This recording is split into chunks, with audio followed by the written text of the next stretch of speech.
Good morning po. Tayo po'y mag-aaral ng salita ng Diyos. Ang pag-aaralan natin ay masusumpungan natin sa Aklat ng Mateo, chapter 8, verse 16 hanggang 17. Sa ipurito, ng gabing yon ay dinala kay Jesus ang maraming sinasapian ng mga demonyo.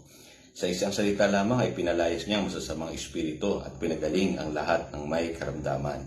Sa gayon, natupad ang sinasabi ni Propeta Isaias. Inalis niya ang ating mga kahinaan at pinagaling ang ating mga karamdaman.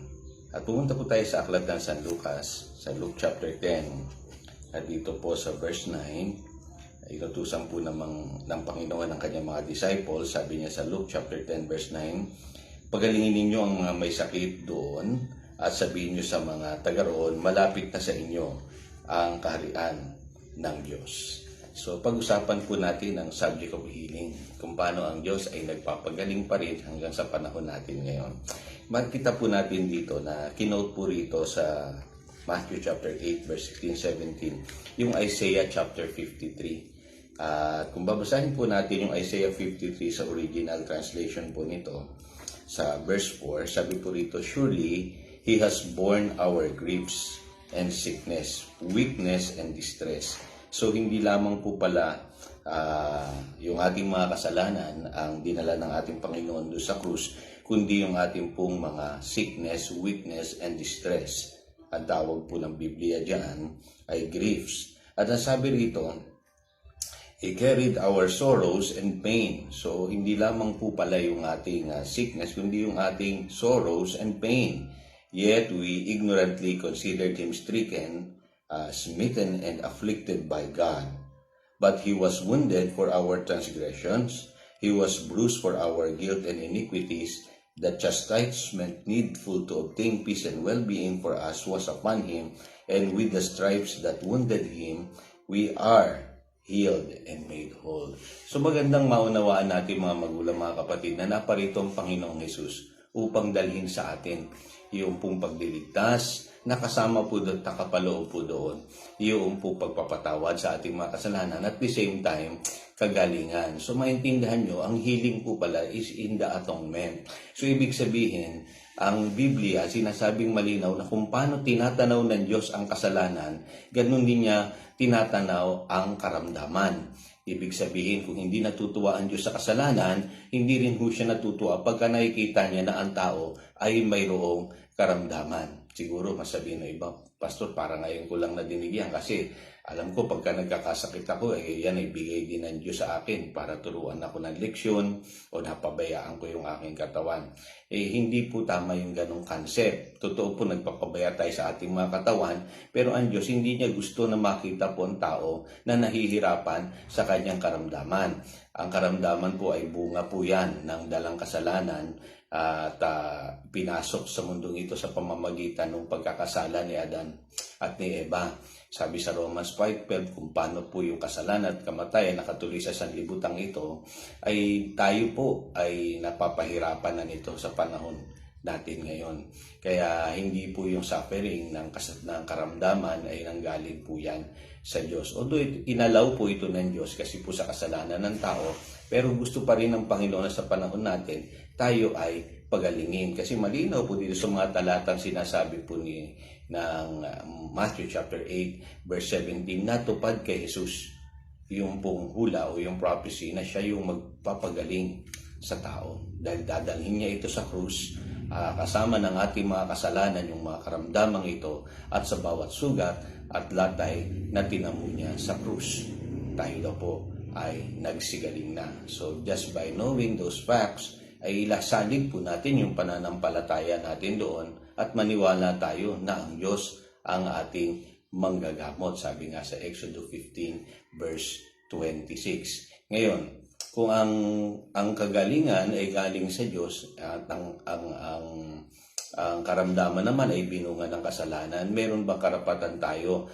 na ito'y palayasin? Meron po. Kapag tayo napagharian ng Diyos, katulad ng binasa nating talata kanina sa Lucas chapter 10 verse 9, yung mga disciples, nung pinangaral nila ang mabuting balita, nagpalaya sila ng masasamang espiritu, nagpagaling sila ng mga may sakit, that in-announce nila yung paghahari ng Diyos doon sa mga taong yun. Kaya kung tayo po ay napagharian na ng Diyos. Sabi nga sa Matthew 6:33, all these things shall be added unto us. At kasama po dyan ang healing. Now, tingnan niyo po ito, no? Kung tutusin po talaga, all healing comes from God. Kasi sa Kanya nagmula ang buhay. Ang Diyos po ang pinanggalingan ng buhay.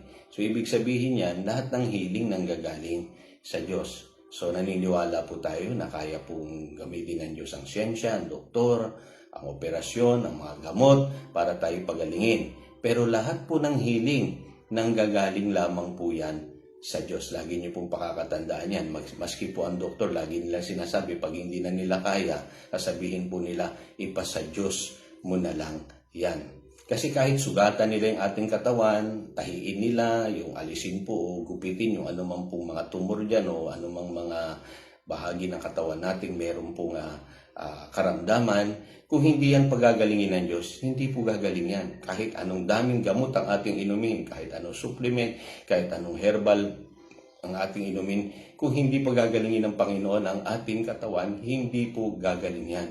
Kaya yung kapangyarihan ng pagpapagaling, nanggagaling lamang po yan sa ating Panginoon. Kaya anong dinala ng Panginoon ng ating mga kasalanan doon sa krus, lagi nyo lamang iisipin po, kasama ring dinala doon yung ating mga karamdaman.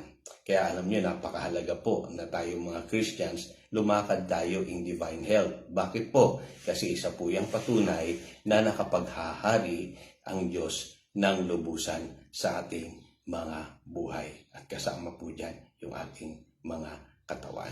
Ngayon, kadalasan po saan dumadating ang kagalingan? Dumarating po yan sa pamamagitan po ng pakikinig ng salita ng Diyos. Kung tayo po nanampalataya sa mabuting balita, yung salita po ng Diyos ay magbibigay ng healing sa atin. Okay? Ang marami kasi sabi nila, Pastor, sa pakikinig lang nagagawa ng Diyos yung kanyang nais gawin sa ating mga katawan. Opo, kaya pong pagalingin ng Diyos ang ating mga karamdaman. Sabi nga, He sent His word and heal our diseases. Ang sabi po sa Proverbs chapter 4 verse 22, ang ating po mga katawan, kung tayo po'y nakikinig ng salita ng Diyos, ay gumagaling. Sabi ng Biblia, there is life to those who find them and health among their flesh. Ngayon, minsan may nakagawa tayong pagkakamali kaya nakasingit po ang kaaway sa ating buhay. Pero sa aklat ng Santiago, sabi po sa James chapter 5 verse 16, kaya nga ipagtapat ninyo sa inyong mga kapatid ang inyong mga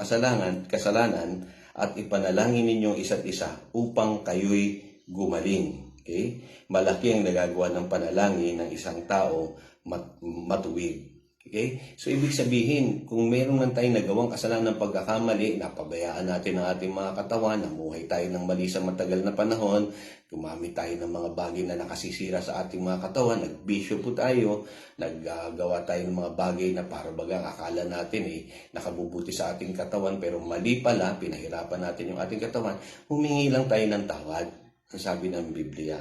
At ang sabi po ng Biblia, tayo patatawarin at kayo ay pagagalingin sa inyong mga karamdaman. Okay? Sabi pa nga dito, palalakasin siyang muli ng Panginoon at patatawarin ang kanyang mga kasalanan. Sabi sa Santiago chapter 5 verse 15. Tayo po'y manalangin. Dakilang Diyos, Ikaw ang aming manggagamot. Salamat at natutunan namin ang mga katotohanan ito. At muli, Panginoon, kinikilala namin na ang aming buhay ay tunay nga pong nasa sa iyo lamang at lahat ng kagalingan ay nagmumula sa iyo. Sa sandaling ito, Panginoon, palakasin mo ang aming mga katawan that we may walk in divine health. Sa kapangyarihan ng iyong pagkabuhay namang muli, ay buhayin mo itong katawan namin panlupat palakasin. At alam po namin sa Romans 8:11, ipinangako mo na po yan. At ang aking mga kapatid na may sakit ngayon, Panginoon, iyong pagalingin sa kanilang mga karamdaman.